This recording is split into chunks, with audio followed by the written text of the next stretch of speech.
Hi guys, and welcome to this edition of Phyrefli's Video Digest. As always, thank you very much for watching. Have you noticed that recently the way that games are made has changed? Now that might seem like something that Captain Obvious would say. The way that games are made is always changing, but I've noticed a definite shift over the last 6 to 12 months. Now, back in the good old days, we used to receive games that were complete, and if they had a bug, well, tough luck. That was before the internet came along. When the internet arrived, developers pretty quickly realized that they could put out bug fixes, and then they could put out patches, and then they could start to release DLC content. Now that's all good, but we still had a situation where the game itself was released as a individual product, and then bug fixes or patches or paid DLC that came afterwards was generally part of the plan for the game. Now, what I've noticed happening over the last, I would probably say 6 to 12 months, is a shift in the way that what a finished game is actually means. So let me kind of give you an example of the old way of doing things. The old way would be, these are the features that we want to put in the game. This is the time that we're going to release a game. We get as many of those features in as we can. Once we hit the time when the game is released, then afterwards we do bug fixes, patches, and any paid DLC that we want to do. What seems to be happening now is, these are the list of different things that we want to put in the game, the different features, and this is the release date. Now, if we don't get any of those major features into the game, we'll just add them after the launch. So it's not DLC as such. It's, instead of this being the date where the game is released and that's the end of the development of the game, the actual development of the game is moving past that.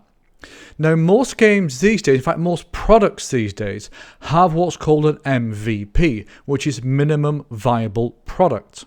In other words, the minimum game that you can have, which is actually the game. So as long as you're past that MVP stage with the game, you can release it and then continue to add major features free of charge, one would hope, afterwards.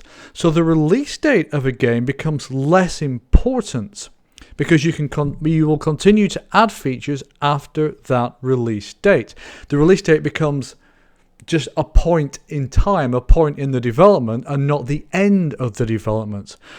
I kind of suspect that DICE and EA stumbled onto this approach using the CTE with Battlefield 4, where they realized that they could work on some pretty substantial changes to the game with the community, always a good thing, and then implement them. So this is separate to the DLC in many ways. And I think they tried it with Battlefront, where there was a lot of really good stuff in that game, but the game itself felt very thin. There wasn't a whole lot to appeal and to keep you engaged with the game. But they did carry on adding things after the game was released. So it looks like, at least what I can see, is that developers are moving towards this. Get the MVP ready. We can release that plus some additional features, but then we add the rest of the features afterwards. So what's the advantage of doing this to a publisher or to a developer? Well, the major one is that once a game is complete, you have a team to build the game. Once it's complete, what do you do with that team? Generally, you have a tailing off period at the end of a game where you don't require all those people. What do you do with them? Do you release them? Do you continue to employ them? By adding major features after the release of the game, as part of the development of the game after it's been released, you can continue to employ those people. Plus, you don't need quite as many before the release of the game, because you can continue using people after the release of the game. So it helps a lot with cash flow. It helps keeping people employed from that perspective. Another benefit to a publisher or to a developer is that you keep interest in the game. It's almost borrowing from the early access principle of, we'll release the game, but if we continue to add major features to it, people are going to continue to come back to it, and they will see, oh, this game has improved, oh, we like it even more, let's increase the review score. Now, where things are a little negative, especially for us, is that when a game comes out, it doesn't have as much content as we want. So that means that day one sales probably will go down. It means that the consumers like ourselves that purchase early are not going to get what is effectively the full game. And Again, Battlefront, the first Battlefront, or the new Battlefront, I think is a really good example of this, where the game itself has some fantastic environments. It has some absolutely superb places you can play. The sound, the graphics were awesome. It's just the gameplay. It was thin. There was very little to actually keep you engaged. So this is where I think that development, especially on the AAA games, is moving. Less features, although probably more complete for the major features that are in, and then major features added as part of continued development after the release of the actual game. Now, as a corollary to that, at the same time, what I'm also seeing is a lot of building of games on top of earlier games. Again, this does sound like Captain Obvious territory.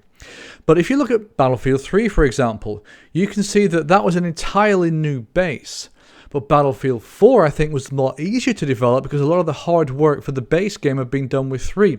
Even Battlefield 1 will take a lot of the base code from the earlier Battlefields. Now, that is one example, but again, I think a much better example is going to be Battlefront. I think what DICE did was spend a lot of time trying to get the base of the game correct and not overly worry about the sales of the first Battlefront because it's the first in a new series, but aim more towards, let's get Battlefront 1 to this stage, because what we actually want to focus on is Battlefront 2, which we want to have at this stage. So we do the hard work on Battlefront 1, even though it may not have quite as much content and quite as much gameplay, but we'll bring that stuff in with Battlefront 2 and make that an absolutely fantastic game. Titanfall 2 may very well be something which has a similar kind of premise. So this is how I see things moving forward now with games, at least on the AAA. What do you think? Do you think this is a good thing for the industry? Do you think this is a good thing for us, the consumers?